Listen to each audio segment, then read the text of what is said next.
प्रसंग चल रहा है यानी गोपी गीत का, महाराष्ट्र को लेकर के। गोपिकाओं ने जिन भगवान श्री कृष्ण को पति रूप से वर्ण करने के लिए आराधना करी थी, तो भगवान श्री कृष्ण ने उनकी आराधना का अनुमोदन कर लिया, स्वीकार कर लिया। एक वर्ष पहले किया था उन्होंने आराधना, तो एक वर्ष के बाद उनको फल की प्राप्ति हुई। भगवान श्री कृष्ण ने उन गोपिकाओं के साथ महाराष्ट्र करने की इच्छा से मुरली बजाई, और सारी गोपियाँ वो मुरली की आवाज़ को सुन कर के भगवान श्री कृष्ण के पास में आए, और पास में आकर के भगवान श्री कृष्ण ने उनका स्वागत सत्कार किया, और फिर बाद में उनके साथ रासलीला चालू की। अब रासलीला चालू करते करते उन गोपिकाओं को थोड़ा अहंकार हो गया कि हम ही सबसे श्रेष्ठ हैं इस पृथ्वी लोक में, जितनी भी स्त्रियां हैं उन सारी स्त्रियों से हम ही श्रेष्ठ हैं। ऐसा अहंकार होते ही भगवान श्री कृष्ण ने देखा कि इनके मन में तो अहंकार पैदा हो गया। और अहंकार कैसा था कि हम जो कृष्ण को जैसा बोलते हैं वैसे ही भगवान श्री कृष्ण हो जाते हैं, ये अहंकार ही हो गया था। तो अहंकार को नष्ट करने के उद्देश्य से और थोड़ा आनंद लेने के उद्देश्य से, दोनों प्रकार के हैं यहाँ पर, आनंद लेने के उद्देश्य से और थोड़ा अहंकार को नष्ट करने के उद्देश्य से भगवान अंतर्धान हो गए। एक गोपी को साथ लेकर चले गए। अब एक गोपी कौन थी? तो राधा ही थी, है क्या नहीं? तो राधा का ज़्यादा प्रसंग आता है, वहाँ की इसमें राधा का प्रसंग नहीं है, राधा का नाम नहीं आता राधा जी का, लेकिन ये एक गोपी कह देने से वो राधा ही आती है, क्योंकि राधा जगत जननी है। अब वो गोपी भी दूसरी जो ये गोपी थी उसके साथ थोड़ा विहार किया, उसको भी अहंकार हो गया कि मैं ही सारी श्रेष्ठ, जितनी भी त्रिलोक में जितनी भी स्त्रियाँ हैं उनसे सबसे श्रेष्ठ मैं ही हूँ, क्योंकि मेरे कोई भगवान अधिक प्रेम करते हैं और मेरे कोई अकेली लेकर आए हैं। तो जैसे ही उसने कहा कि अहंकार आ गया, हाँ भगवान अब मैं आगे नहीं चल सकती, इसलिए जहाँ भी आपको ले जाने की चाहे थोड़ा कोई व्यवस्था करिए। तो भगवान ने कहा मेरी कंधे पे बैठ जाते हैं। तो भगवान ने कहा ठीक है, कंधे पे बैठना चालू स्वीकार ही कर लिया। बैठने वाली थी, भगवान सीधे नीचे झुक गए थे, कंधे का मेरे कंधे पे बैठकर चलो मैं इस पर आगे ले चलता हूँ। तो उसने कहा ठीक है आप झुक जाइए। भगवान श्री कृष्ण जैसे ही झुके और वो बैठने के लिए तैयार हो, उसी समय वो अंतर्धान हो गए। तो वो भी दुखी हो गई, कहा मैंने गलत कार्य किया। उसी समय जब पीछे से आने वाली स्त्रियां गोपिकाएँ थी, वो भगवान श्री कृष्ण के अंतर्धान हो जाने से दुखी होकर के खोज रही थी।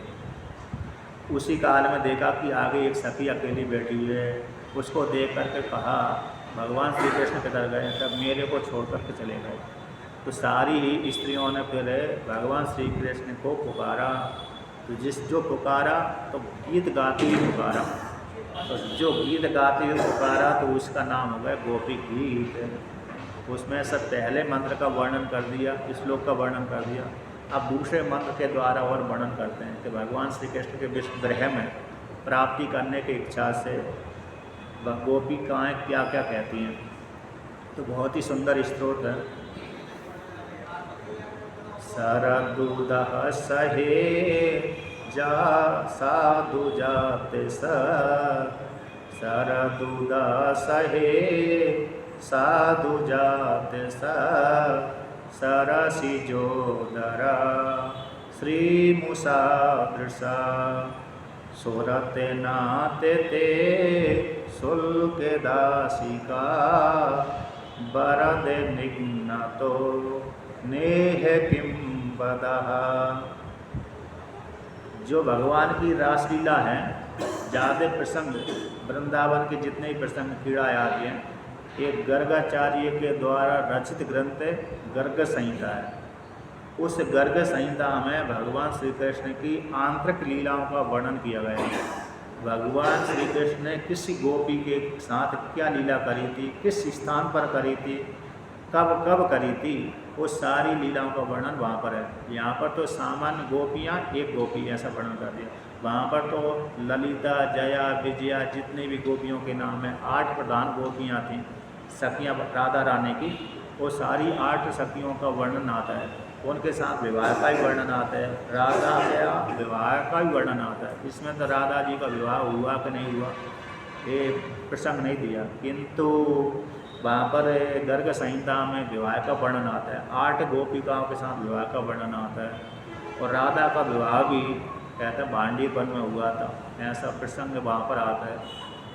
जो बट वृक्ष है वहाँ पर वर्तमान काल में उस भांडीर कहते हैं, भांडीर यद्यपि भांडी ब्रह्मांड भांडो है, तो बट वृक्ष का दूसरा नाम ही भांडीर है। और खूब बटों का वृक्ष रहा होगा, अन्य भी वृक्ष रहे होंगे, लेकिन प्रधानता इस वृक्ष की रही, यानी अक्षय वट की ज़्यादा रही। तो अक्षय वट की ज़्यादा होने से उस पर्वत, उस जंगल का नाम भांडीर बन गया। अथवा एक पिल्लम्बासुर नाम का एक राक्षस उसी क्षेत्र में रहता था, भगवान श्री कृष्ण उसको मार दिया था, ऐसा दूसरे पुराणों में आता है। तो यहाँ पर गोपिकाएँ भगवान श्री कृष्ण को पुकारती हैं, हे सुरतनाथ, हे प्रिय सखा। काम कहते सुरतनाथ बोलते हैं हमारे प्रेम को पूर्ण करने वाले, हृदय के स्वामी, इच्छा के स्वामी, वरदान को देने वाले, यानी वर का अर्थ श्रेष्ठ होता है और दान देने वाला, यानी वरदान को देने वाले। दो संबोधन किए यहाँ पर गोपिकाओं ने, एक प्रिय कामदेव के रूप को लेकर के इच्छा को पूर्ति करने वाले, रति को करने वाले, और एक हे वरदान को देने वाले, हे भोलेनाथ, हे कृष्ण, हे भरत, वरदान को देने वाले। तो यहाँ पर कहते हैं शरद उदास हे साधु जात सत। शरद ऋतु में, जब वर्षा ऋतु के पश्चात शरद ऋतु आती है, यानी आने वाली है, वर्षा ऋतु जैसी समाप्त होगी शरद ऋतु चालू हो जाएगी। उस काल में सारी नदियों का जल स्वच्छ हो जाता है, साफ हो जाता है। वर्षा ऋतु में तो जल थोड़ा गंदा रहता है। कहते हैं नदियों में जैसे स्त्री को अधिक मासिक मास धर्म में आता है, उसी प्रकार से नदियों को भी 2 महीने वाला मल मास आता है, जो मासिक धर्म आता है।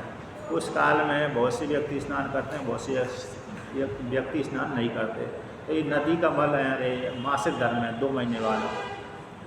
शरद ऋतु जैसे ही आती है, उसी काल में सारी नदियाँ, तालाब, कुआं, बावड़ी आदि जो जल था वो स्वच्छ हो जाता है। गंदा मट मैला जो जल है वो सारा बैठ जाता है। उस काल में फिर नए नए कमल आदि खिलने लगते हैं तालाबों में। कहते हैं शरद ऋतु में जो जलाशय हैं, उस जलाशयों में सुंदर सुंदर सम्यक रूप से साधु जाते, आनंद को देने वाले कैसे कमल खिल जाते हैं। उस कमल कहते हैं सरसी जो दर, कमल के भीतर जो कमल है, जो जल है, जल के भीतर जो कमल है, और जब कमल खिल जाते हैं तो उनसे सुगंध आदि निकलती है। तो ऐसे जो कमल की कर्णिकाएँ हैं, फूल आदि हैं, ऐसे जिनके नेत्र हैं, ऐसे कमल के खुले के सदृश ऐसे नेत्र हैं, उन नेत्रों के द्वारा भगवान श्री कृष्ण के नेत्र कैसे कमल के सदृश हैं, नील कमल के समान है, नील कमल है, कमल के सदृश है, कमल जैसे हैं, आकृति वाले हैं। जैसे किसी किसी के नेत्र कमल के आकृति वाले होते हैं, किसी किसी के पक्षी के आकृति वाले होते हैं, किसी किसी के दूसरी हिरणी के नेत्रों के जैसे होते हैं। तो कहते हैं भगवान श्री कृष्ण के नेत्र कमल के सदृश हैं। ऐसे कमल के नेत्र वाले भगवान श्री कृष्ण कहते हैं श्री मुषा, आनंद को देने वाले। ऐसे दृष्टि के द्वारा, ऐसे नेत्रों के द्वारा आप हमको मार रहे हैं। कैसे आप हमको मार रहे हैं? कहते हैं दासिका, गोपिका कहते हैं हे कृष्ण, ते अशुल्क दासिका, हम जो आपकी दासियाँ से सेविका हैं, गोपिका हैं, बिना शुल्क की, बिना खरीदी हुई दासिका हैं, सेविका हैं। ऐसे कोई धन लेकर के दूसरे खरीद लेता है, उस प्रकार से हम आपकी खरीदी नहीं हुई हैं, बिना शुल्क वाली हैं, फिर आप भी ऐसे नखरे कर रहे हैं। यदि हम शुल्क लेकर के आते हैं तो आप इतने नखरे भी नहीं दिखा सकते थे, किंतु हम बिना शुल्क की आए इसलिए आप इतने नखरे दिखा रहे हैं।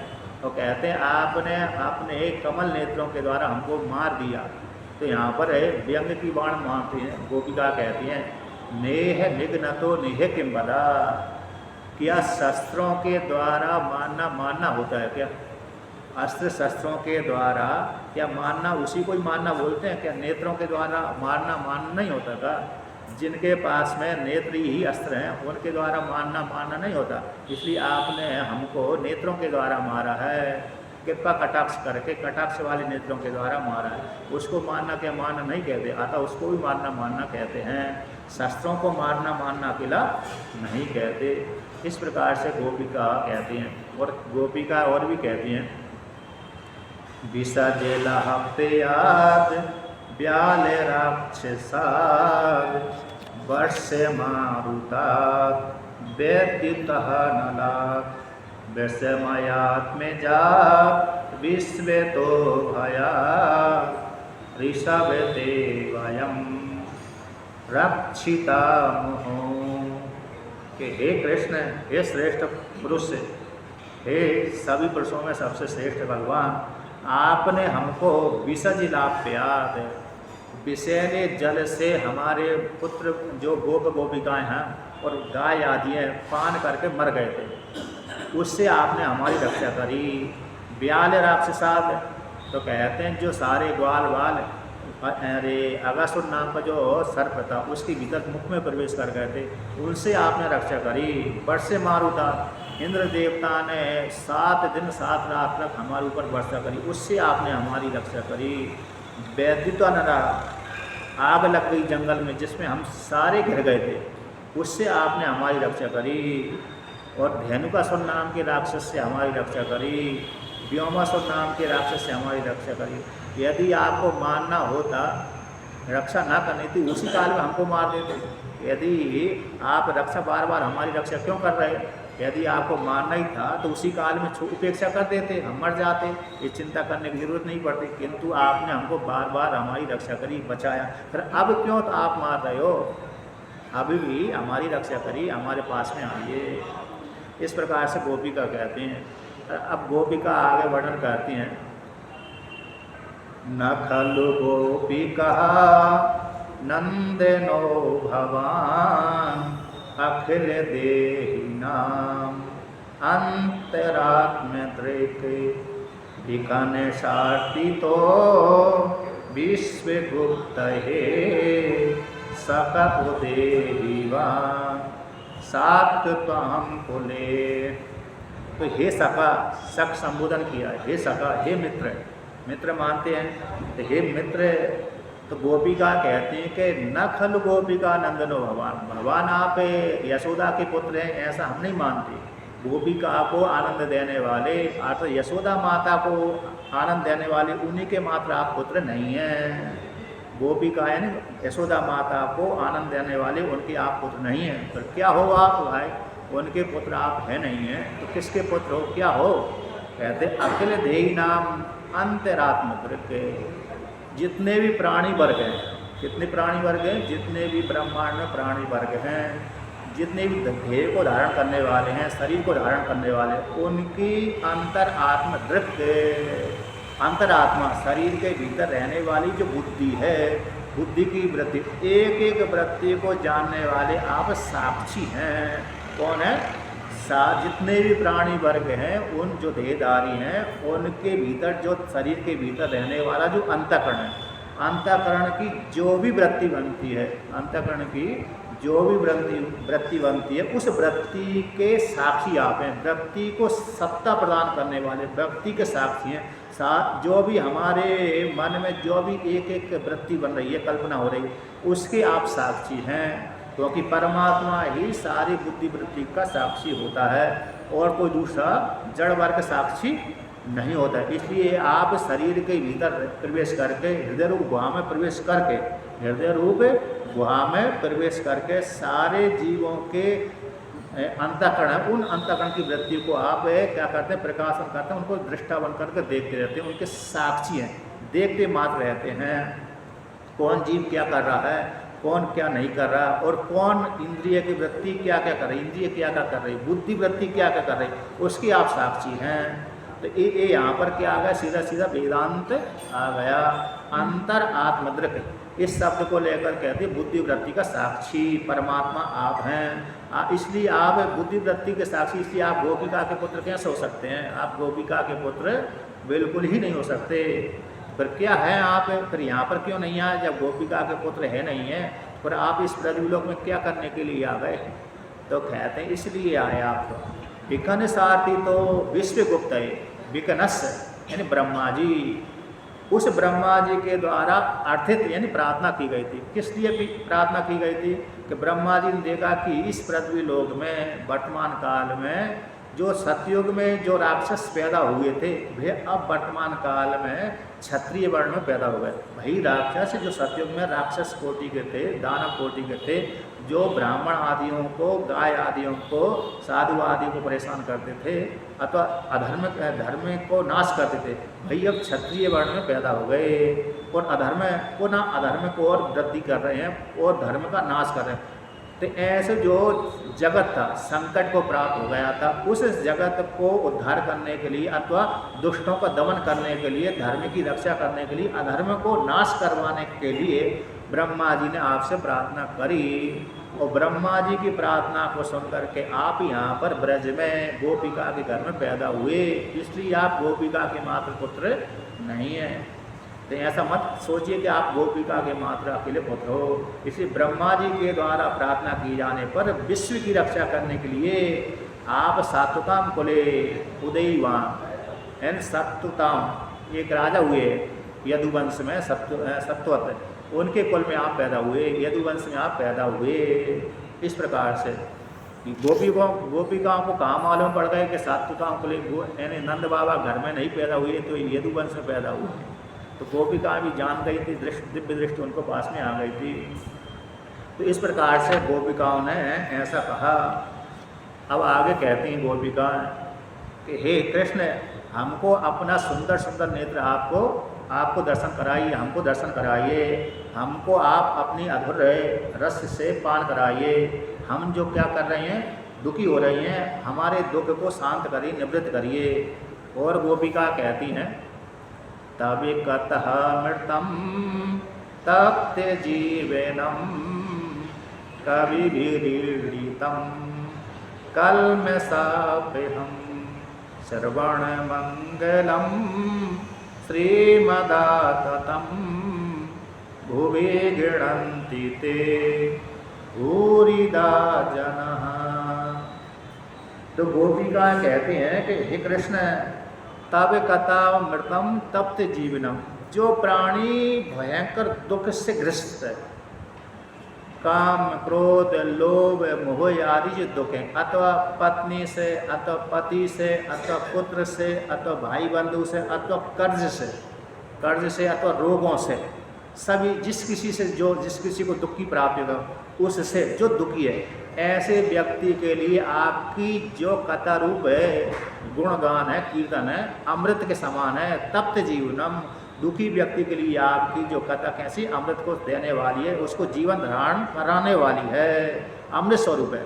जैसे ही ऐसा दुखी व्यक्ति आपके गुणों का कीर्तन करता है, उसी काल में उसको जीवन की आशा प्राप्त हो जाती है, अतः उसको क्या हो जाता है, आनंद की प्राप्ति, उसके सारे दुख उसी काल में नष्ट हो जाते हैं। जिस काल में जो दुखी व्यक्ति आपके गुणों का कीर्तन करने लगता है, श्रवण करने लगता है, कीर्तन की बात अलग है, श्रवण कर जैसे ही श्रवण करने लगता है उसी काल में उसके सारे दुख के निवृत्त होने लगते हैं। तप्त जीवनम, दुखी व्यक्ति के लिए आपकी कथा कैसी है, अमृत की कैसी है, जीवन को धारण कराने वाली है। कहते हैं आपकी जो कथा मृत है कैसी है, कवि विरीडितम, कवियों के द्वारा गाई गई है, ऐसी वैसी नहीं है, महापुरुषों के द्वारा, ऋषि मुनियों के द्वारा आपकी चरित्र का वर्णन किया गया, गाया गया। और गाया गया तो फिर आपकी कथा कैसी है, कहते कल्मषाप्यहम, कल्मष पाप को नष्ट करने वाली, अपयम नष्ट करने वाली है। किसको, कल्मष, कल्मष बोलते हैं पाप को नष्ट करने वाली है। क्या नष्ट करने वाली, आपकी कथा, अर्थात आपका चरित्र, आपका गुणगान कैसा है, पापों को नष्ट करने वाला है। श्रवण मंगलम, कहते श्रवण करते ही उस जिस व्यक्ति ने, जिस स्त्री अथवा पुरुष ने जिस काल में श्रवण किया उसी काल में उसका मंगल चालू हो जाता है। जैसे भगवान की प्रतिज्ञा होती है कि जो व्यक्ति ने जिस काल से मेरे लिए घर से निकल देता है उसी काल में उसका मंगल चालू हो जाता है। श्रवण करते ही मंगल चालू हो गया। श्रीमद, श्री यानी लक्ष्मी, लक्ष्मी को देने वाली है। आपकी कथा कैसी है, लक्ष्मी को देने वाली है। आततम यानी व्याप्तम, तनु विस्तारे धातु से आत्ता बना, विस्तार पूर्वक है, विस्तृत है। आपकी कथा भी कैसी, विस्तृत है, परिच्छिन्न नहीं है। शिव महिमा में आता है कि आपकी जो महिमा अपरंपार है, महिमना पारम ते परम विदुषु यज्ञ सदृशी। आप शिव जी की जो महिमा कैसी, अपरंपार है, परिच्छिन्न नहीं है, मन वाणी का विषय नहीं, परिच्छिन्न नहीं है। उसी प्रकार से आपकी जो कथा अमृत है कैसी, आदतम इन व्यापक विस्तार वाली है, जो विस्तार वाली होती परिच्छिन्न नहीं होती। ऐसी जो आपकी कथा है, कहते भूवि गृणंति ते भूरिदा जना, हम तो उसी को धन देने वाला दाता मानते हैं जिसने आपके गुणों का कथन करते हैं, जो आपके गुणों का कीर्तन करते हैं, श्रवण करते हैं, श्रवण करते हैं, गुणगान करते हैं, आपकी कीर्तनों का श्रवण भी करते हैं, आपकी कीर्तनों को गाते हैं, उन्हीं को ही, ऐसे पुरुषों को ही हम कैसे दान देने वाले दाता मानते हैं। जो आप अन्य को हम दाता नहीं मानते, जो अन्न दान देते हैं, अन्य प्रकार से कार्य करते हैं, उनको हम दाता नहीं मानते, किंतु उन्हीं को हम दाता मानते हैं जो भगवान श्री कृष्ण की कीर्तन करते हैं, भगवान श्री कृष्ण के चरित्र श्रवण करते हैं, उन्हीं पुरुषों को, उन्हीं स्त्रियों को हम दाता मानते हैं। इस प्रकार से भूवि यानी भूलोक में उन्हीं को हम बड़े दाता मानते हैं। भूरिदा बोल दिया, बहुत बड़े दाता मानते हैं। अन्य सामान तो दाता हो सकते हैं जो दान आदि देते हैं, किंतु जो भगवान का कीर्तन नहीं करते वो तो निकृष्ट वाले दाता हैं। जो भगवान का गुणगान नहीं करते वो तो निकृष्ट वाले दाता होते हैं, किंतु बड़े दाता तो कौन हो गए? जो भगवान के गुणों का कथन करते हैं, श्रवण करते हैं, कथन करते हैं, एक दूसरे से वार्तालाप करते हैं, उन्हीं को हम दाता मानते हैं। इस प्रकार से गोपिकाओं ने भगवान श्री कृष्ण का गान किया, सारी गोपिकाओं ने गान किया, और गान करते करते देखा भगवान नहीं आ रहे तो रोने लगी, भयंकर रोज से रोने लगी। इसके बाद कहते हैं रुदु हो सुस्वरम राजन कृष्ण दर्शन लालसा इति गोप्यः प्रागायन्ता कल्पन्त्यश्च चित्रदा। इस प्रकार से गोपिका गाते गाते प्रलाप करते करते भयंकर स्वर से एक साथ सारी रोने लगी। जब रोने लगी, क्यों रोने लगी? भगवान श्री कृष्ण के दर्शन की लालसा से युक्त होकर के, भगवान श्री कृष्ण हमारे सामने प्रकट हों। ढूंढने जैसे जैसे आगे ढूंढने जाते थे वैसे भगवान श्री कृष्ण अंदर जंगल में भरा जाते थे। इसलिए उन्होंने सोची कहाँ तक इनके पीछे जाएंगे, इसलिए अब यहीं बैठकर रोते हैं। रोने से व्यक्ति का मन हल्का हो जाता है। जैसे किसी के मन में कोई वो भरा हुआ, क्रोध भरा हुआ है, जब तक वो क्रोध दूसरे व्यक्ति को नहीं सुनाएगा तब तक वो बाहर ही रहेगा, तो उतावला होता रहता है। तब दूसरे को सुना देता, तब माता हाँ मैं थोड़ा हल्का हुआ, वो निकल गया। उसी प्रकार जो कष्ट भरा हुआ है शरीर के भीतर, मन के भीतर, जब दूसरे के सामने रो लेता है तभी वो हल्का हो जाता है, हाँ संतुष्ट को प्राप्त हो जाता है। उसी प्रकार से गोपिकाओं ने रोना चालू किया। रोते रोते भगवान ने देखा मेरे लिए, मेरे विरह में बड़े पीड़ित हो रही हैं, तो दुखी उनके ऊपर कृपा करी और कृपा करके उनके सामने प्रकट हो गए। तो यहाँ पर कहते हैं गोपिका, ये बहुत ही सुंदर स्त्रोत है। इस प्रकार से गोपिकाओं ने गोपी गीत गाए, आठ भगवान श्री कृष्ण की कीर्तन का गान किया। उसको सुनकर के भगवान श्री कृष्ण उनके सामने आ गए। साक्षात मनमत मनमता, यहाँ पर 2 बार कह दिया। कहते कैसे प्रकट हुए भगवान? पीताम्बरधरः सृग्भिः साक्षात मनमत मनमतः। काम मनमत, मन को मंथन करने वाला कामदेव, उसको भी मंथन करने वाले मनमत बोलते हैं कामदेव को। मन को, हमारे मन को, स्त्री के मन को, पुरुष के मन को मंथन करने वाला है ना, इच्छा करने वाला कामदेव कहला। उससे कामदेव को भी मंथन करने वाले को मनमत बोलते हैं। मनमत मनमत नटराज राजो, नटों के राजाओं के राजा। तो ऐसे भगवान श्री कृष्ण पीताम्बर धारण करके, माला को धारण करके वहाँ पर उनके सामने प्रकट हो गए। और जैसे ही प्रकट हुए उसी समय सारी गोपिका प्रसन्न हो गई। उनका जो दुख था वो समाप्त हो गया। जैसे कोई व्यक्ति तपस्या करता है तो तपस्या करते समय उसको जो भयंकर कष्ट होता है, उस जिस काल में उसको वरदान की प्राप्ति होती है, वो कष्ट उसी काल में समाप्त हो जाता है। उसी प्रकार से इनका जो विलाप था, भयंकर कष्ट था, जैसे ही भगवान श्री कृष्ण प्रकट हुए उसी समय उनका विलाप है, दुख है, कष्ट है, सारा उसी काल में निवृत्त हो गया। इसके पश्चात भगवान ने कहा अंतर्धान क्यों हुए? भगवान ने सोचा कि थोड़ा नाराज करके, थोड़ा अदृश्य होकर के जो मेरे को, इनको जो मन में मेरे प्रति भावना बनेगी, जो ऐसे डायरेक्ट नहीं बन सकती। जैसे कोई व्यक्ति, अरे जैसे पति है, पति को मान लिया जाए, यदि 24 घंटा घर में रहता है तो पत्नी को ज़्यादा प्रेम नहीं होता उससे।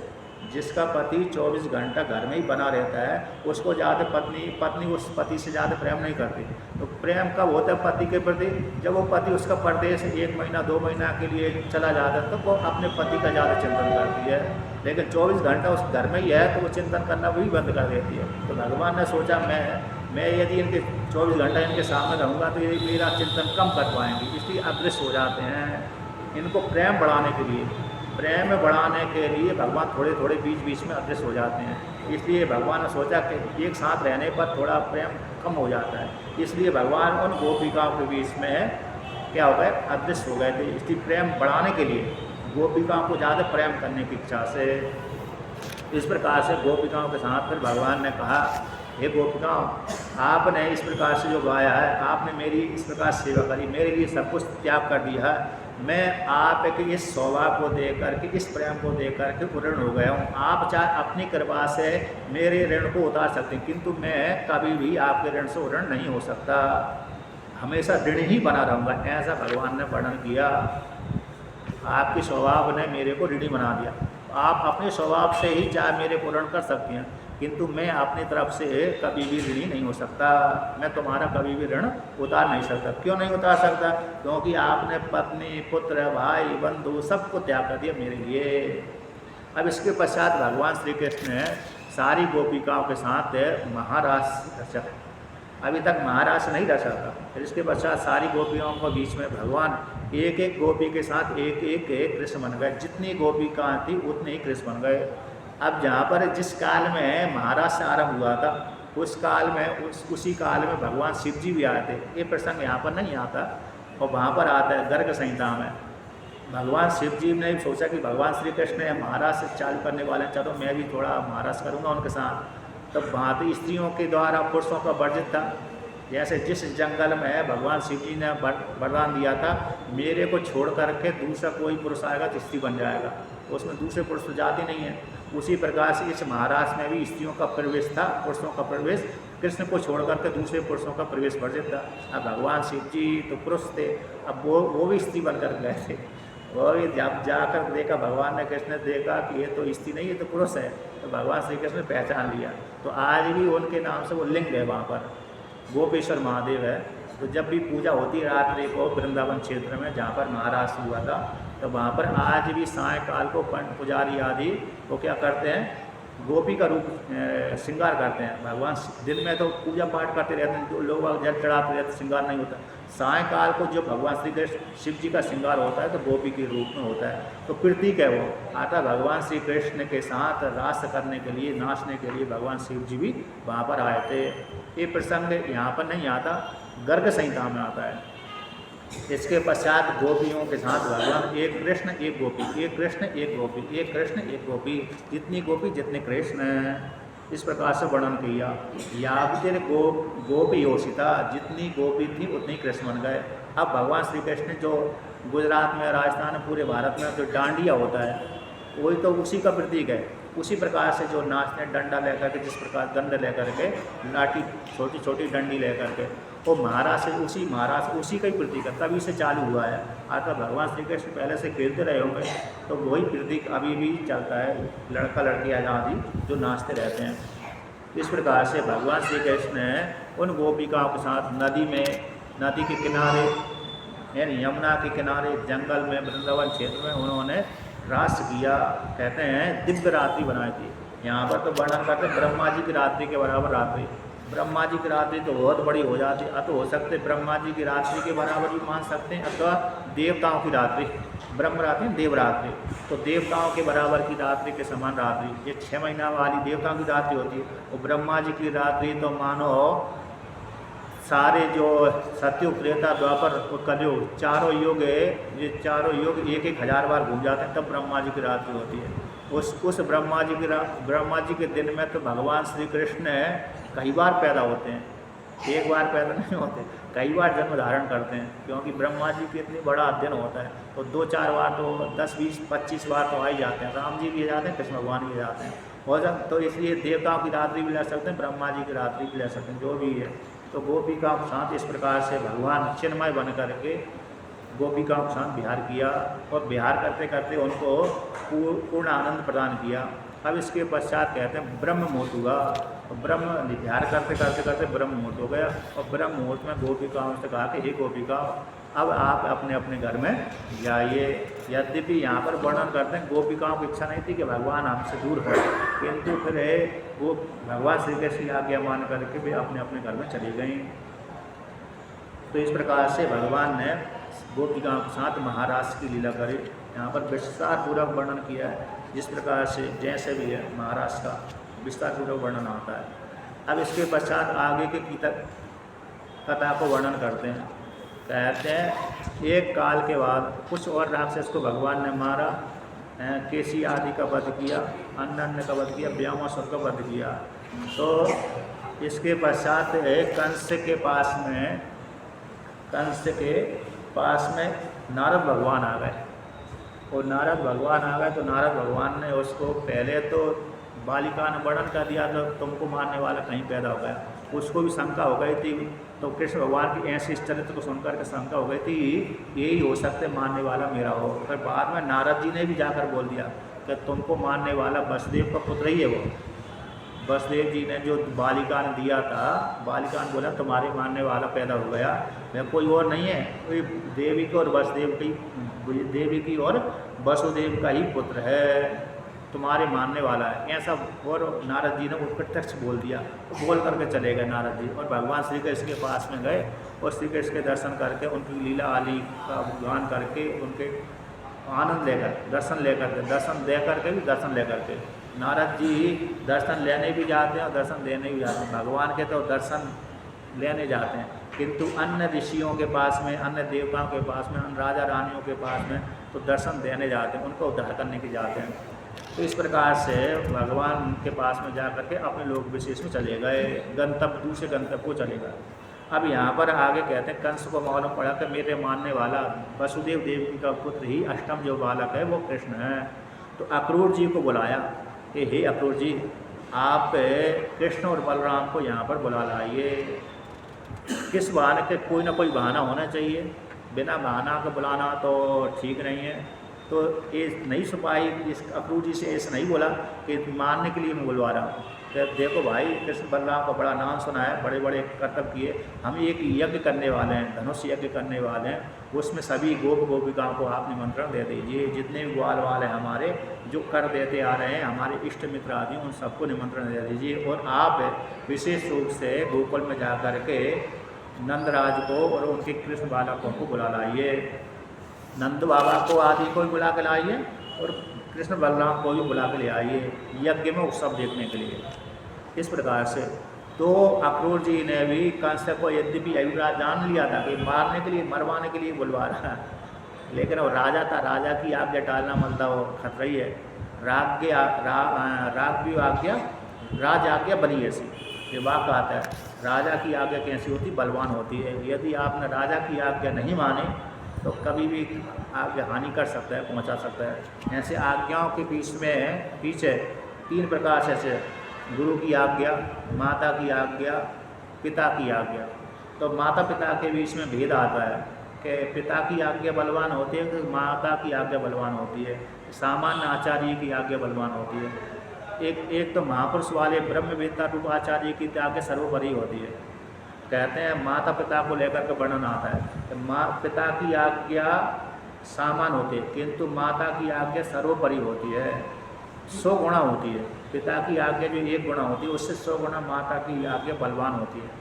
क्यों? उसमें हेतु दिया है उन्होंने, गर्भ धारण पोषणाभ्याम, मातृ आज्ञा बलि गरी ऐसा प्रयोग कर दिया, गर्भ धारण करती है और पोषण करती है। इस 2 हेतुओं के माध्यम से माता की आज्ञा पिता की आज्ञा से गरी यानी भारी होती है, ऐसा वर्णन कर दिया। इस प्रकार से तो यहाँ पर तो राजा की आज्ञा लेकर के अक्रूर जी भगवान ब्रज में गए, और जहाँ पर कृष्ण बलराम जिस क्षेत्र में रहते हैं उस काल में, चाहे वो नंद गांव में रहते हो, चाहे गोकुल में रहते हो, चाहे मथुरा इधर है वृंदावन क्षेत्र में रहते हो, क्योंकि 6 महीना एक डेरा लगा देते। अब इसलिए लगा देते, गाय अब इतनी विशाल गाय है, एक स्थान पर तो उसकी पूर्ति नहीं कर सकते, इसलिए इस स्थान को छोड़कर दूसरे स्थान पर चारा चराने के लिए ले जाते थे। तो भगवान के दर्शन करने की इच्छा से ये भी बलराम कृष्ण भगवान के दर्शन करने की इच्छा से, बलराम जी के दर्शन करने की इच्छा से, अपने इष्ट मित्रों की मिलने की इच्छा से अक्रूर जी रथ के ऊपर बैठ करके गए। सायंकाल गए थे, तो सायंकाल जा कर के उन्होंने कृष्ण भगवान और बलराम जी को देखा, नंद बाबा से मिला, स्वागत सत्कार किया। और अक्रूर जी को देख करके कृष्ण भगवान ने और बलराम जी ने भी स्वागत सत्कार किया, प्रणाम आदि किया। फिर अक्रूर जी ने नंद बाबा से, कृष्ण बलराम से सभी से कह दिया कि कंस राजा ने आपको यज्ञ में शामिल होने के लिए, सम्मिलित होने के लिए आपको निमंत्रण भेजा है, इसलिए आप लोग चले हैं। तो भगवान श्री कृष्ण की तो इच्छा ही थी। अभी छोटा छोटा व्यापार करते करते मैं थक गया हूँ, थोड़ा व्यापार लंबा चढ़ाना चाहिए है कि नहीं। व्यापारी चाहता है कि छोटा व्यापार अच्छा नहीं रहता है, वो थोड़े सीमित देश में रहता है। अब बड़ा व्यापार, हर व्यापारी अपने व्यापार को बड़ा फैलाना चाहता है, ये नहीं सोचता कि मैं सीमित ही व्यापार बना रहे, है ना। कोई भी व्यापारी ऐसा नहीं चाहता। तो भगवान ने सोचा कि अब छोटा छोटा व्यापार करते करते मैं थक गया, अब लंबा व्यापार होना चाहिए। तो लंबा व्यापार मथुरा जाए बिना हो नहीं सकता, इसलिए भगवान की इच्छा थी। तो भगवान ने भी कहा ठीक है चलते हैं। तो अगले दिन अक्रूर जी को प्रातःकाल होकर के संध्या वंदन आदि स्नान आदि करके निवृत्त होकर के भगवान श्री कृष्ण, तो अगले दिन दूसरे दिन गए थे भोजन आदि करके, मतलब दूसरा दिन हुआ, भोजन आदि किया और भोजन आदि करके फिर सायकाल जैसे हो 2 बजे 3 बजे आदि वहाँ पर गए। और वहाँ पर जा कर के कहते हैं अब अक्रूर जी ने सोचा संध्या का समय था, कुछ नर्मदा यमुना जी किनारे तो ब्रह्म हृदय कहलाता है, तो वहाँ पर स्नान किया। स्नान करके गायत्री संध्या करने लगे जल के भीतर खड़े होकर के, और जल के भीतर श्वास होकर के यमुना जी के जल के भीतर ही श्वास होकर के गायत्री संध्या करने लगे। अब किसी व्यक्ति में ये शक्ति होती है, प्राण के माध्यम से अपने प्राणों को रोक लेता है, तो 1 घंटा आधे घंटा भीतर ही रह सकता है। तो उन्होंने जल के भीतर रह करके गायत्री जाप कर रहे थे। हो सकता है 5 मिनट 10 मिनट रोकने की उनको अभ्यास होगा। भगवान श्री कृष्ण उनके ऊपर कृपा करने की इच्छा से जल के भीतर ही कृष्ण बलराम दोनों दिख गए रथ के ऊपर। अब उनको वहाँ पर ये भ्रम हो गया कि कृष्ण बलराम ये कहाँ से इधर आ गए, मैंने तो रथ के ऊपर छोड़कर बोला था तुम यहीं पर बैठे रहना, मैं गायत्री संध्या वंदन करके अभी आता हूँ। हो सकते मेरे कहने के पश्चात भी इस जल के भीतर आ गए होंगे, तो उठकर देखूँ। उठकर देखा तो रथ के ऊपर भी खड़े बैठे हुए हैं। ये ऐसा कैसे हो सकता है मैं भ्रांति से बात दिख गए होंगे, जैसे स्वप्न में भ्रांति से दिखता है व्यक्ति, जागृत के संस्कार स्वप्न में दिख जाते हैं, उसी प्रकार से मन में वहाँ पर है जल के भीतर दिख गए होंगे। सोचा डुबकी लगा, अब डुबकी लगाया तो वहाँ पर भगवान विष्णु शेषनाग के ऊपर बैठे हुए हैं, ऐसा दिख गए। और देख करके तो बड़ा आश्चर्य पड़ गया।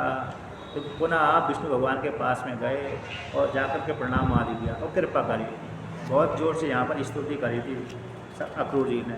इसके पश्चात संध्या वंदन करके अक्रूर जी को समझाया कि आप चिंता मत करें, मैं सभी का काल हूँ, आपके ऊपर कृपा करूँ, सभी के ऊपर कृपा करने के लिए वहाँ पर जा रहा हूँ इत्यादि भगवान से अक्रूर जी को समझा दिया, सांत्वना दे दी। क्योंकि अक्रूर जी को ये चिंता थी कहीं कंस इनको मार ना दे, ये छोटे से बालक हैं, कंस इतना बड़ा बलवान है, राजा है, कहीं जेल में ना डाल दे, जैसे वसुदेव देवी को डाल दिया था, अन्न को डाल दिया था, उसी प्रकार से इनको ना डाल दे, कहीं मार ना दे। इस शंका अक्रूर जी के मन में थी। उस शंका को भगवान श्री कृष्ण ने विष्णु का रूप बता करके समाप्त कर दिया।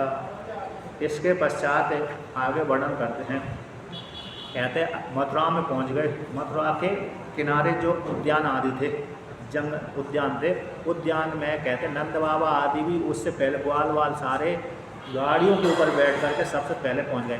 भगवान श्री कृष्ण बाद में पहुंच पाए, क्योंकि बीच में एक क्या संध्या वंदन आदि करने लगे। तो ग्वाल जहाँ पर रुके थे नंद बाबा, वहाँ जहाँ पर रुके थे सारे कृष्ण भगवान भी वहीं पर पहुँच गए। और अक्रूर जी से कहा कि हे अक्रूर जी, आप अपने घर में जाइए, हम अभी मथुरा नगरी देखेंगे। तो कहते हैं ठीक है। भगवान अक्रूर जी ने कहा कि पहले आप मेरे घर में चलिए, बाद में मथुरा नगरी देखिए, तो बाद में कंस के पास में जाइए, वो सब देखिए। तो भगवान ने कहा कि मैं भविष्य में आपके घर में आऊँगा, वर्तमान काल में तो मैं अभी मथुरा नगरी देखूँगा।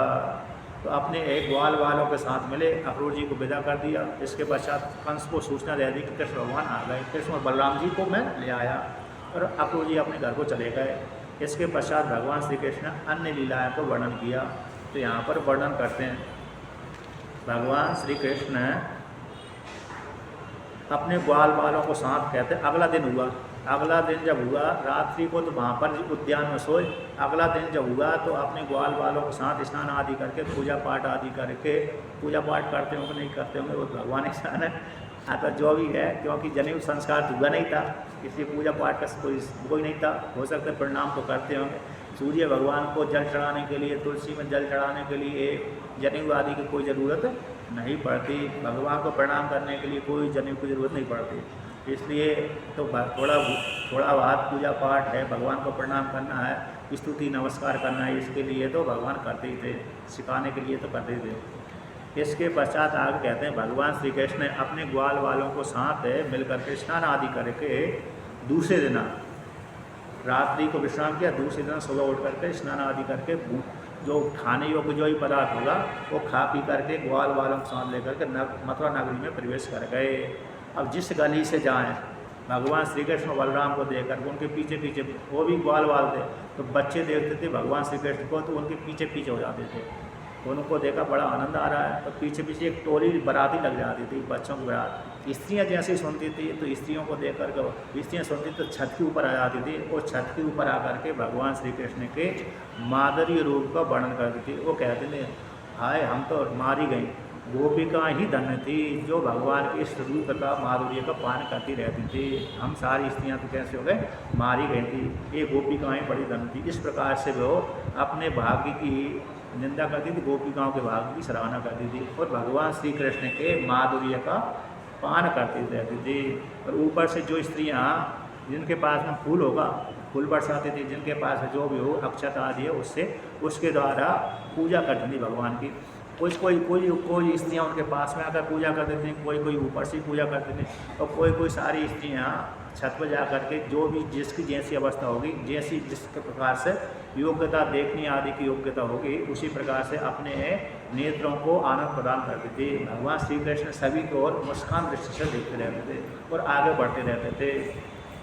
यहाँ पर वर्णन किया जिस गली से, जिस रास्ते से, जिस मार्ग से भगवान निकलते थे, जो स्त्रियाँ जिस काम में लगी हुई उस काम को छोड़ करके, यहाँ पर वर्णन किया कोई स्त्री अपने बच्चे को दूध पिला रही थी, बच्चे को वहीं छोड़ा, दूध पिला, बच्चा आधा तृप्ति है और कृष्ण भगवान को देखने के लिए आ तो दरवाजे पे आ गई या तो छत के ऊपर चली गई।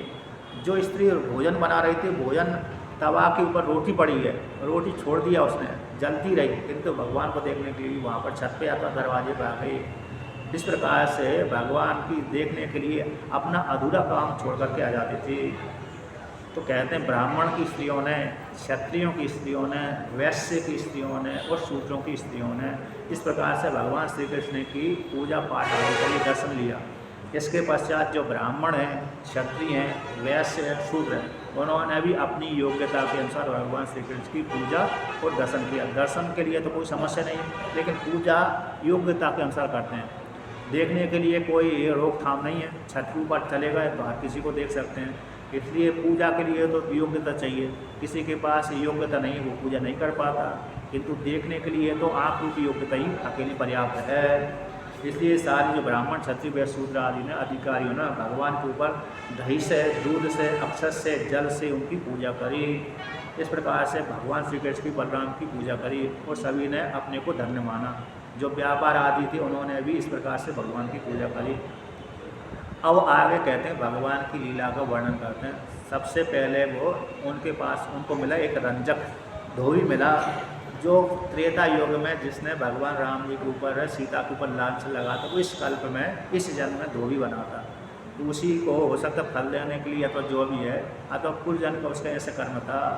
तो भगवान ने देखा कि धोबी है, जो कंस का धोबी था, रंजक था, रंगने वाला था, वो वस्त्र धो करके लौट करके नदी से अथवा नदी किनारे पहुंच गए होंगे।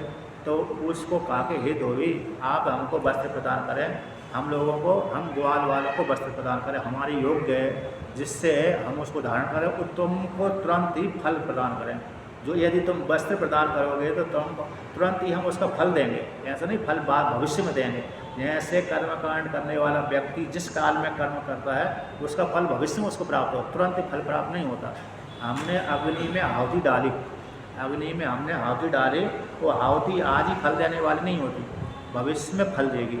या तो मरने के बाद फल देगी अथवा 1 वर्ष, 2 वर्ष, 3 वर्ष, 4 वर्ष के बाद हमको फल देगी, तुरंत ही फल देने वाली नहीं होती।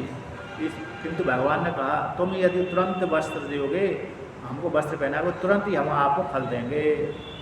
किंतु कहते हैं उसने जैसे ही सुना ऐसी सुन करके भगवान श्री कृष्ण के ऊपर क्रोधित हो गया।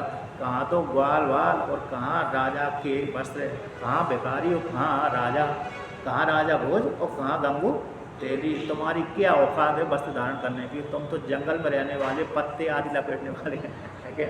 कभी कभी जंगल में रहने वाले पत्ते भी पहनते हैं। तो कहते हैं कहाँ तुम और कहाँ और हम, कहाँ ये वस्त्र, कहाँ तुम्हारी ये शरीर, कहाँ पर, इस प्रकार से। तो ऐसा जब धोबी ने ऐसा कहा तो धोबी के बाणी सुनकर के उसने कहा कि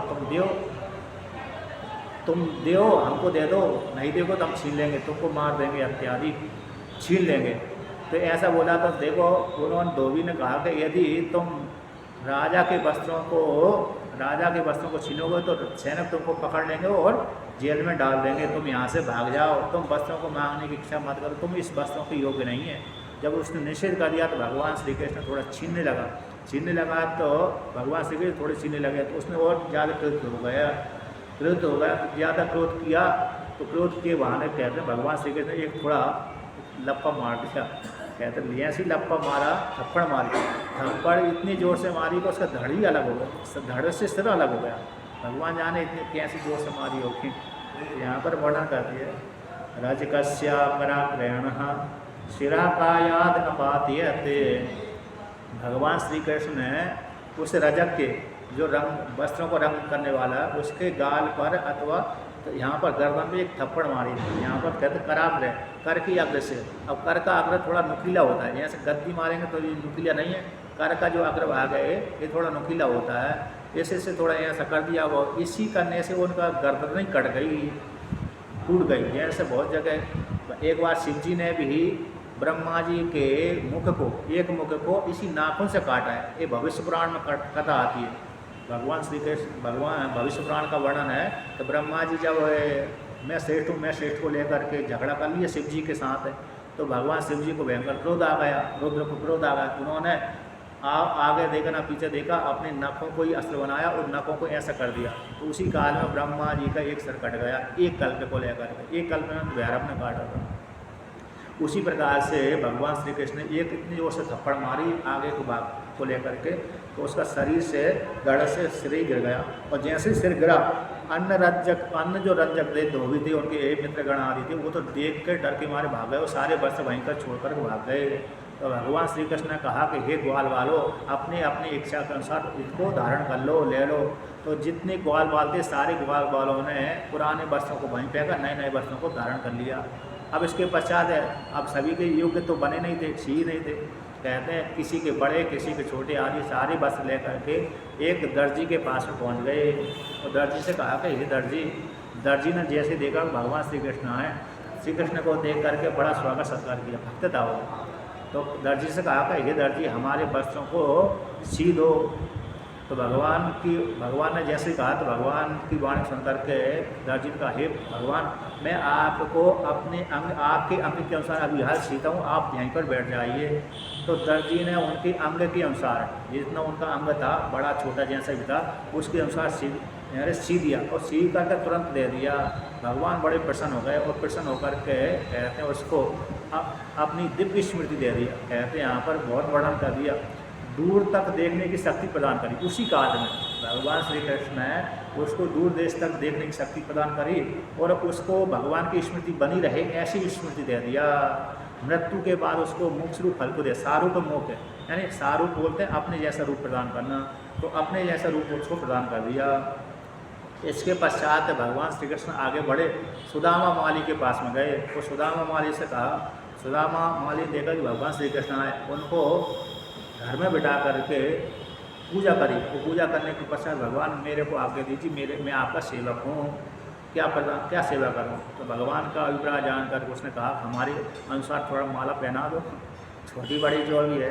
तो भगवान श्री कृष्ण ने कि जैसी इच्छा थी उसी के अनुसार उन्होंने सुदामा नामक माली ने उनके गले में माला पहना दी और सारे ग्वाल वालों को गले में माला धारण करवा दी। तो भगवान प्रसन्न हो गए और प्रसन्न होकर के कहा वरदान मांगो।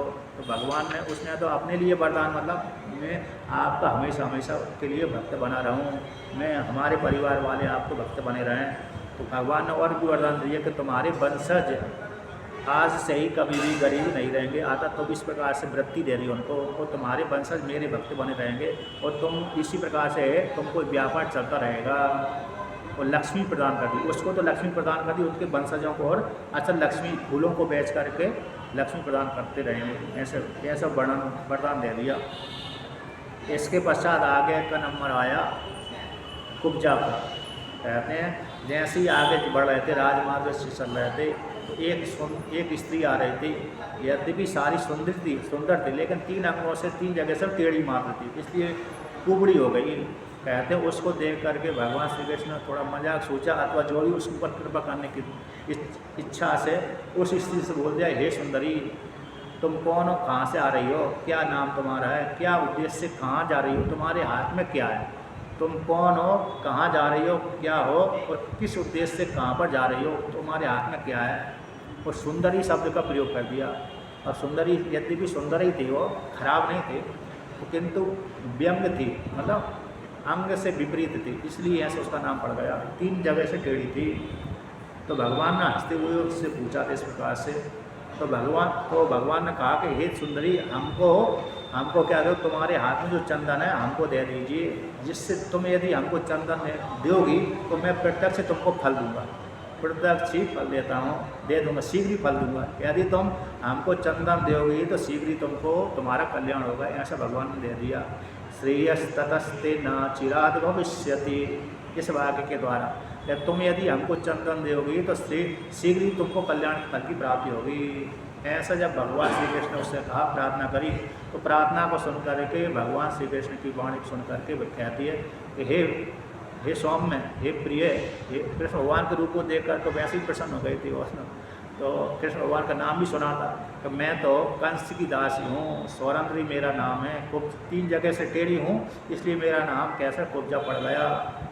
कहते हैं वो दासी ने कहा, उसने सौरंद्री ने कहा कि आपने मेरे से चंदन मांगा है, मैं तो कंस के लिए लेके जा रहे थे। कंस से कहते हैं कंस से मेरे चंदन से ज़्यादा प्रेम करता है। अन्यों के चंदन में इतने, अन्यों के द्वारा घिसा हुआ चंदन को इससे पसंद नहीं है उसको, किंतु मेरे द्वारा घिसा हुआ चंदन उसको बहुत प्रिय है, इसलिए मैं उसकी दासी हूँ।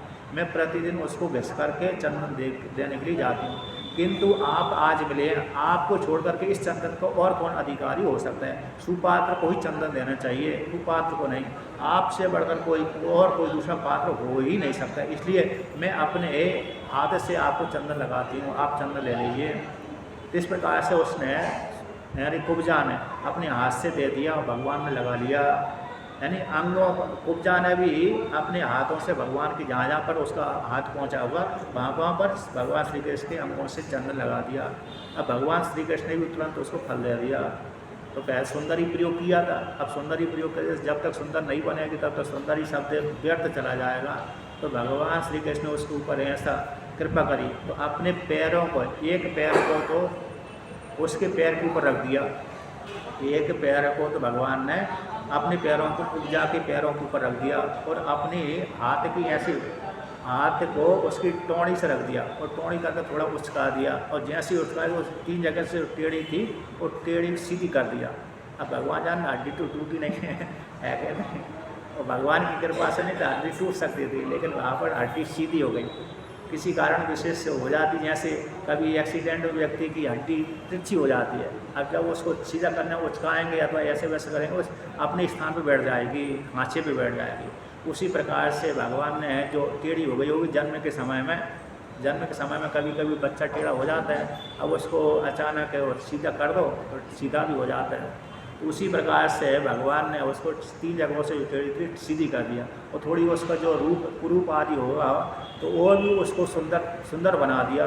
तो उसी काल में यहाँ पर कहते हैं जैसी सुंदरी स्त्री होती है उसी के जैसे उसको बना दिया, और जैसे ही सुंदरी अपने आप को देखा मैं तो बहुत सुंदर हो गई, सीधी हो गई और कमनीय हो गई, और कमनीय ऐसा रूप दे करके भगवान श्री कृष्ण से कहा, हे कृष्ण आपने मेरे को इस प्रकार सुंदर बना दिया, अब तो आपको मैं छोड़ने वाली नहीं हूँ, ऐसा और बोल दिया।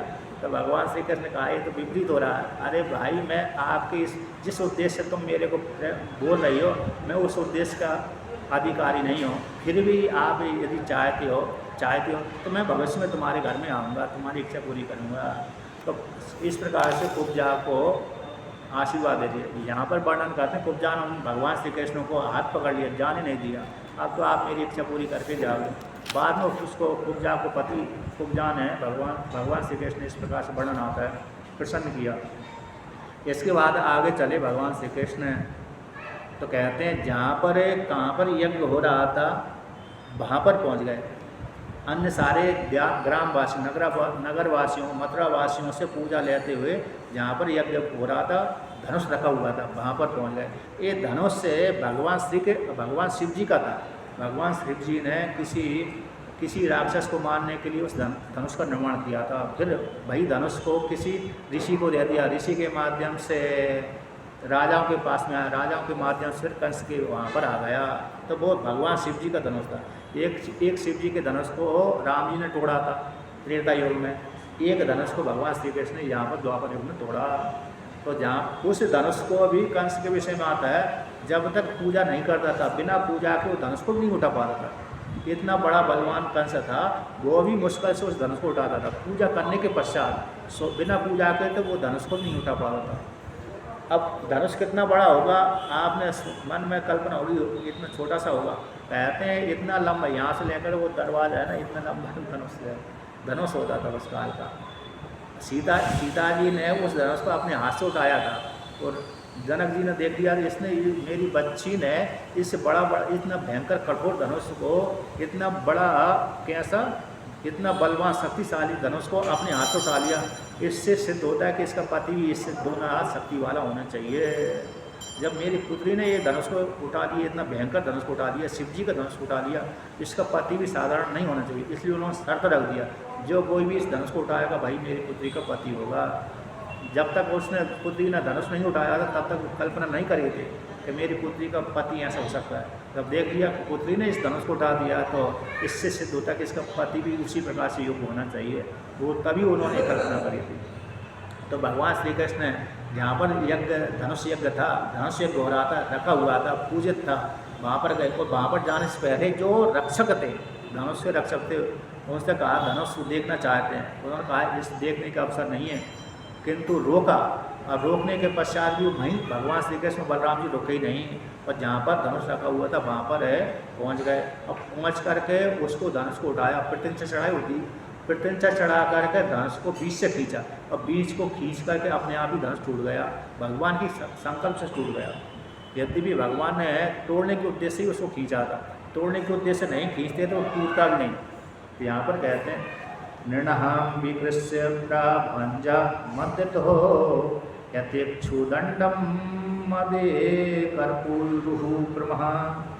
तो ऐसे भगवान श्री कृष्ण ने जो दूसरों मनुष्यों के लिए उसको उठाना संभव नहीं था, ऐसे भगवान श्री कृष्ण ने उसके ऊपर प्रत्यंचा चढ़ा करके उसको बीच से खींचा और जैसे खींचा खींचते समय बीच से वो दो टुकड़े हो गए। और जैसे ही दो टुकड़े हुए उस शब्द से, उस धनुष के टूटने से भयंकर आवाज़ सुनाई पड़ी। उस आवाज़ को सुनकर के कंस से डर गया, कंस के हृदय में कब चालू हो गए। जैसे पास में बिजली गिर जाए तो हमारे हृदय में धड़कन चालू हो जाती है। एक जगह तो मैं नर्मदा किनारे सो रहा तो मेरे पास में बिजली गिर गई, आधी रात को इतनी ज़ोर से बिजली गिरी और मैं ही डर गया, मेरे हृदय की धड़कन तेज़ हो गई, मैं तो मरने वाला हूँ। मैं तो इतनी भयंकर हृदय की गति तेज हुई थी। यद्यपि मैं सुसुप्ति में सोया हुआ था, किंतु सुसुप्ति में सोने के पश्चात ही नज़दीक में गिरने के कारण अपने आप ही नींद खुल गई और खुलने के बाद मेरे हृदय काँप गया। अकेला तो था ही, जंगल में था मैं नर्मदा परिक्रमा में, तो हृदय काँप गया। काँपने के पश्चात सोचा अब मेरी मृत्यु होने वाली है, ऐसे ही आवाज़ हुआ था। बाद में थोड़े धड़कन शांत हुई तो विचार किया मेरी मृत्यु तो होने वाली अभी है ही नहीं है, आयु के अनुसार भी होने वाली नहीं है, वेदांत के अनुसार तो होने वाली है ही नहीं है। वेदांत के अनुसार तो आत्मा की मृत्यु होती नहीं है और आयु के अनुसार भी अभी मेरी मृत्यु नहीं आई, कर्म के अनुसार मेरी मृत्यु का समय अभी नहीं आया। इस प्रकार जानकर भी थोड़ी शांति हुई, फिर धीरे धीरे उससे मैं भय निवृत्त हो गया। जैसे अचानक नज़दीक में कोई बम फूट जाए या तो बिजली गिर जाए तो धड़कन अपने आप ही तेज हो जाती है, आवाज़ सुनकर के। उसी प्रकार से कंस को भय उत्पन्न हो गया। अब जितने भी जो रक्षक थे उन रक्षकों ने भगवान श्री कृष्ण के ऊपर बलराम जी को आक्रमण कर दिया। तो भगवान श्री कृष्ण ने सभी को मार दिया। कछु मारे से कछु जाए पुकारे, कछु मार दिए, कछु मरने से बचे तो वो भाग गए। इसके पश्चात आगे वर्णन करते हैं, कहते हैं आगे चलते चलते और अपनी पूजा करी। इसके पश्चात सूर्यास्त हो गया और सूर्यास्त हो जाने के पश्चात भगवान श्री कृष्ण ने अपने जो गोष्ठी थी जहाँ पर ग्वाल वाल सारे उद्यान में रुके थे वहाँ पर चले गए। अगले दिन कहते हैं कृष्ण इस दृश्य को देख करके सुन करके कंस को बहुत भय हो गया। उसने सोचा किस प्रकार से कृष्ण बलराम को मैं मारूं, ये तो मरने वाले हैं नहीं हैं, ये तो इसने मेरे द्वारा उठने वाला धनुष को भी इसने तोड़ दिया, ये साधारण तो है नहीं, निश्चित रूप से मेरे काल ही हैं। ऐसा जान करके अब किस प्रकार से इसको मैं मरवाऊँ। तो विचार करने के पश्चात उन्होंने रंगमंच बनाई थी, अखाड़ा सजाया था और सभी को निमंत्रण दे दिया कि इस अखाड़े में मल्लयुद्ध है, कृष्ण भगवान भी आए। इस प्रकार से तो मारने से पहले, अखाड़े में पहुंचने से पहले एक रास्ते में दरवाजे पे कुवलिया पीड़ नाम का हाथी को रख दिया, नशीला पदार्थ खिला दिया। नशीला पदार्थ खिलाने से हाथी को कैसे हो जाता है, पागल सा हो जाता है, आगे देखता ना पीछे देखता है, मारने लगता है। कभी कभी हाथी स्वामी भक्त होता है, स्वामी की इच्छा के अनुसार वो हाथी जान लेता है कि मेरे स्वामी का शत्रु है, इसको मानना है। इस प्रकार से हाथी और घोड़े में दो विशेषता होती है, हाथी में विशेषता होती है, घोड़े में विशेषता होती है।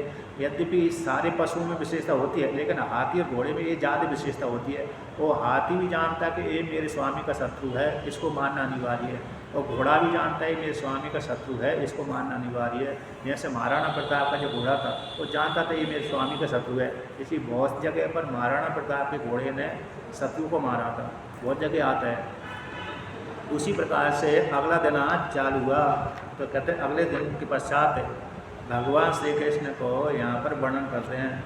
तो सबसे पहले जहाँ पर रंगमंच बना हुआ था उससे पहले एक दरवाज़ा था, सारे व्यक्ति स्त्री पुरुष आदि है अपने अपने स्थान बैठ गए, राजा अपने अपने स्थान बैठ गए, कंस भी प्रातः स्नान आदि करके उच्च आसन पर बैठ गए, मल्ल भी अपने अपने स्थान पर आकर खड़े हो गए। शंख चाण कहते हैं मूषक मुष्टि आदि है, शंख चाणूर आदि है, वो भी आ गए।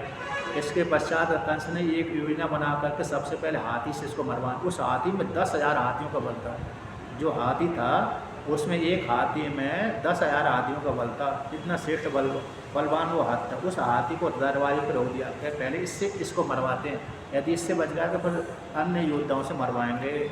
इसके पश्चात अगला दिन भगवान भी उस रंगमंच पे देखने के लिए, मल्लयुद्ध देखने के लिए, यद्यपि देखने के लिए का क्या गए, वो लड़ने के लिए गए थे, देखना तो बहाना था। इसके पश्चात जहाँ पर रंगमंच था वहाँ पर गए और जाने से पहले उनको देखा कि एक रास्ते पर मार्ग पर कुवलिया नाम का हाथी, कुवलिया पीड़ नाम का हाथी खड़ा हुआ है। तो महावत से बोला कि हे महावत, इस हाथी को हटा लो, हमको अंदर जाने दो।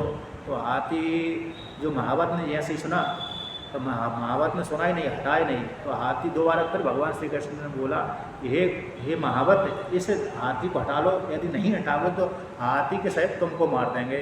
जब ऐसा ही सुना तो ऐसा सुनते ही उसने पुनः अंकुश चलाया हाथी के ऊपर और मारने के लिए भगवान श्री कृष्ण के ऊपर ही छोड़ दिया।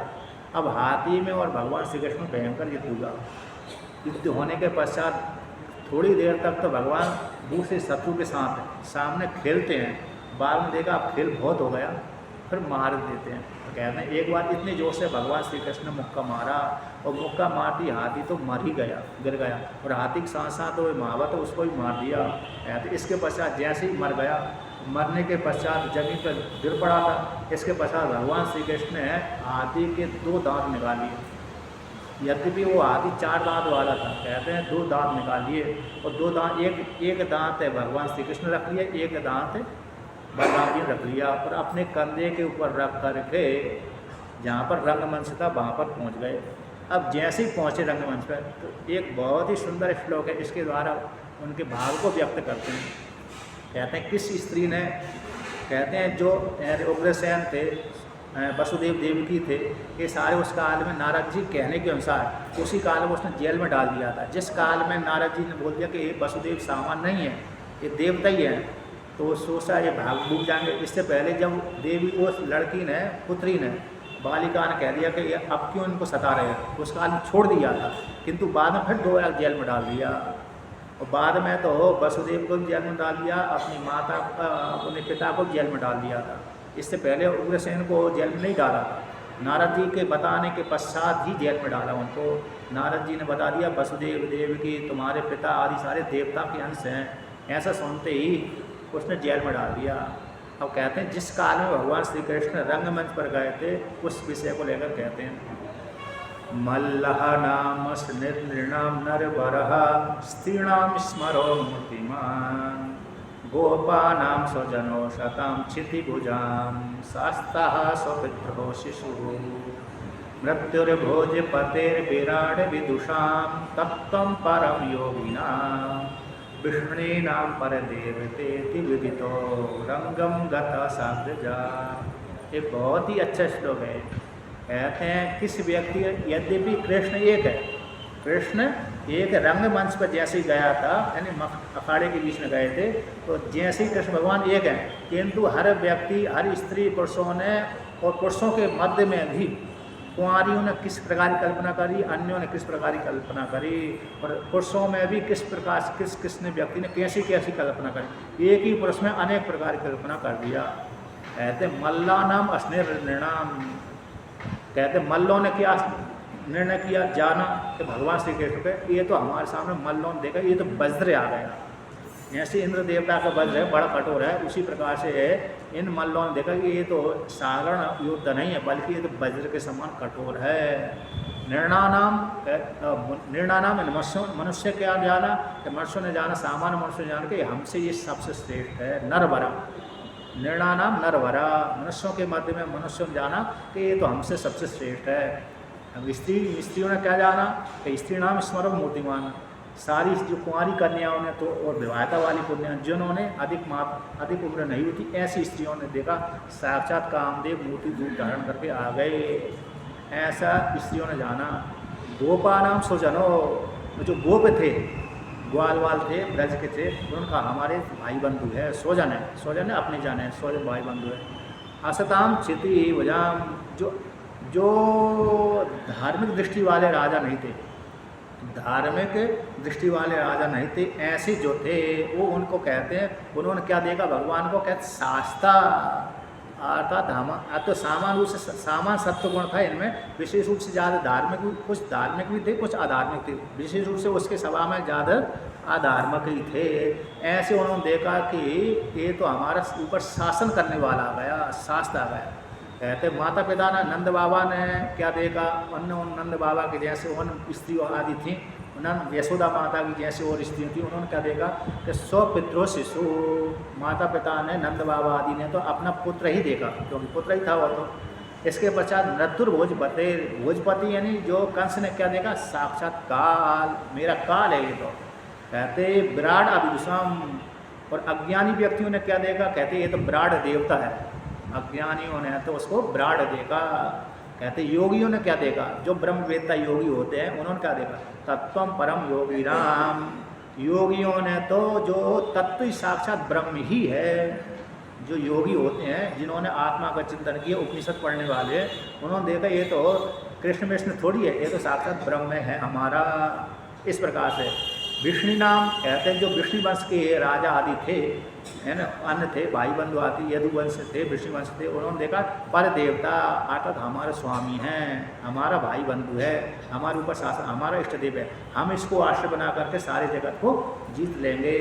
विधि तो इस प्रकार से जाना, कब जाना, रंगम गता साग्रजा, जिस काल में अग्रज के सहित, अग्रज मतलब बलराम, जो पहले पैदा हो गए, जो पहले पैदा होता है उसको अग्रज बोलते हैं, जो बाद में पैदा होते हैं अनुज बोलते हैं, छोटे को अनुज बोलते हैं, बड़े को अग्रज बोलते हैं। तो अग्रज यानी बलराम जी के साथ जो रंगमंच पर जैसे भगवान श्री कृष्ण गए, ऐसे एक कृष्ण में इन स्त्रियों ने, पुरुषों ने, राजाओं ने, बालकों ने, बालिकाओं ने इस प्रकार से एक पुरुष में ऐसी कल्पना करी। इस प्रकार से वहाँ पर रंगमंच पर गए, और रंगमंच पर जा कर के कहते हैं भगवान श्री कृष्ण ने पहले तो युद्ध की घोषणा कर दी, मतलब दूसरे ने कि युद्ध देखना चाहते, हे कृष्ण, हे बलराम, हमने आपके विषय में श्रवण किया है कि आपने बड़े बड़े राक्षसों को मार दिया, इसलिए आप हमारे साथ युद्ध करें। यद्यपि पहले तो बहाना बनाया था, किंतु भगवान भी जानते थे कि मैं थोड़ा बहाना बनाता हूँ, फिर मेरे को तो लड़ना है, इनको मारना है। तो सबसे पहले शंख को चाणूर मुष्टिक, चाणूर मुष्टिक के साथ सबसे पहले युद्ध हुआ। तो युद्ध हुआ तो यहाँ पर वर्णन करते हैं कि भयंकर युद्ध हुआ। तो शंख चाणूर और मुष्टिक को भगवान श्री कृष्ण ने मार दिया। बलराम जी ने मुष्टिक को मारा, कृष्ण भगवान ने चाणूर को मारा। इसके पश्चात दूसरे मल्ल थे, प्रधान मल्ल, एक न्याय आता है, प्रधान मल्ल निर्माण। प्रधान मल्ल को हरा दो तो दूसरे मल्ल अपने आप डर के मारे भाग जाते हैं। जैसे वेदांत में वर्णन आता है, सांख्य वेदांत का सबसे बड़ा शत्रु कौन है? सांख्य दर्शन। कहते सांख्य दर्शन को हरा दो तो अन्य दर्शन अपने आप ही नाश को प्राप्त हो जाएंगे, डर के मारे भाग जाएंगे। ऐसा एक न्याय आता है, प्रधान मल्ल निर्भयण, प्रधान मल्ल न्याय। प्रधान मल्ल को मार दो तो छोटे छोटे जो मल्ल होते हैं अपने आप डर के मारे भाग जाते हैं। तो संघ जो चाणूर मुष्टिक जो प्रधान मल्ल थे उनको भगवान ने मार दिया, और छोटे छोटे 2-4 और लड़ने आए तो उनको मार दिया, और बाकी तो डर के मारे भाग ही गए। पेट के सामने जाना मतलब अपना खल के सामने जाना। इसके पश्चात कंस ने देखा कि इसने तो मेरे प्रधान मल्ल को मार दिया, अन्य मल्लों को मार दिया, हाथी को मार दिया, अब तो ये बड़ा खतरनाक है। तो अपने सैनिकों को सिखाए, इस ग्वाल को भगा दो, इनको यहाँ से दूर भगा दो, और इसके नंद बाबा को पकड़ लो, वसुदेव को मार दो, देवकी को मार दो, मेरे पिता को मार दो। इस प्रकार से उसी सिंहासन के ऊपर बैठ करके चिल्ला रहे थे। कौन कह रहे थे? चिल्ला रहे थे। ऐसे चिल्लाते देख करके भगवान श्री कृष्ण ने देखा कि ये तो अब चिल्ला रहा है, बकबक कर रहा है। भगवान श्री कृष्ण ही उस रंगमंच से जहाँ पर कंस से बैठा हुआ था वहीं पर पहुँच गए, और पहुँच करके उसके कुर्सी के पास में पहुँचे। वो कुर्सी के पास में पहुँचे तो उसने सोचा मारने के लिए मेरे पास आ रहा है। उसी समय भगवान श्री कृष्ण को मारने के लिए उसने तलवार उठाई, और तलवार उठा करके भगवान श्री कृष्ण के ऊपर आघात कर दिया। तो यहाँ पर वर्णन करते हैं, जब आघात वर्णन करते हैं तो बाहुर निगृह यहाँ पर है, कहते हैं जैसे था उसके द्वारा वर्णन किया, यानी किसके द्वारा? तलवार के द्वारा। तो कहते हैं प्रगृह्य केशेषु चलते क्रीटिनम निपात्य रंगो परितुंग मंचात् तस्योपरिष्टाद स्वयं बापजिनावा पपाते विश्वास है आत्मतंत्र। तो भगवान श्री कृष्ण को मारने के लिए उसने तलवार उठाई, तो तलवार उठा करके जैसे ही मारने लगा तो भगवान थोड़े साइड में हो गए, फिर नीचे से आ गया तो आगे पीछे लड़ने लगा वहाँ पर। फिर भगवान ने ऐसी युक्ति लगाई कि वहाँ से उसको पकड़ करके सीधा ऊपर से नीचे ही फेंक दिया, ऊपर से, क्योंकि डर भी गया था। और डरने वाले व्यक्ति में थोड़ा जब हृदय धड़कन चलती है तो कमज़ोर पड़ जाता है। जब भय हमारे शरीर में उत्पन्न हो जाए जिस काल में, उस काल में वो ताकत घट जाती है। यदि भय उत्पन्न नहीं हुआ तो हमारी ताकत बढ़ी रहेगी। अब उसको भय उत्पन्न हो गया था कि ये मेरा साक्षात काल है, डर गया, हाथ पैर ज़्यादा काम करना बंद कर देते हैं भय काल में। तो थोड़ा आदि शक्ति तो वैसे ही भय के कारण समाप्त हो गई। फिर भगवान श्री कृष्ण उसको ऊपर से उठाया और नीचे फेंक दिया। अब नीचे फेंका, जैसे फेंकने के पश्चात कुछ चोटिल हो गया। इसके पश्चात भगवान श्री कृष्ण ऊपर से उसके ऊपर ही कूदे, ऐसा नहीं जमीन पर कूदे। अपनी जो गरिमा नाम की शक्ति है, तो गरिमा नाम की शक्ति को आश्रय बना करके भगवान श्री कृष्ण उसके छाती के ऊपर कूद गए, और जैसे उसके छाती के ऊपर कूदे उसी काल में उसके प्राण पखेरु उड़ गए। तो यहाँ पर कहते हैं इसके पश्चात जैसे उड़ा वो निकल गए और मर गया। मरने के पश्चात उसके कंस के जो भी छोटे छोटे भाई थे उनने भी देखा कि मेरे बड़े भाई को मार दिया, राजा को मार दिया। तो अन्य भाई भी उसके ऊपर आक्रमण करने के लिए आए, तो भगवान श्री कृष्ण ने उनको भी मार दिया। जितने भी उग्रसेन के पुत्र थे जो लड़ने वाले थे वो सभी को मार दिया। फिर कृष्ण भगवान ने अपने पिता को माता को जेल से छुड़ाया, उग्रसेन को भी जेल छुड़ाया। उग्रसेन को क्या बनाया? राजगद्दी पे बिठा दिया। कहा हम आपके अधीन होकर के शासन करेंगे, हमारे ऊपर आप शासन करिए। तो इस प्रकार से भगवान ने कंस को मार दिया, उग्रसेन को जेल से मुक्त करा दिया, अपनी माता पिता को जेल से मुक्त करा दिया। इस प्रकार से आगे की पीड़ा जो आगे की है अगले दिन करेंगे। ओम पूर्णमदः पूर्णमिदं पूर्णात् पूर्णमुदच्यते पूर्णस्य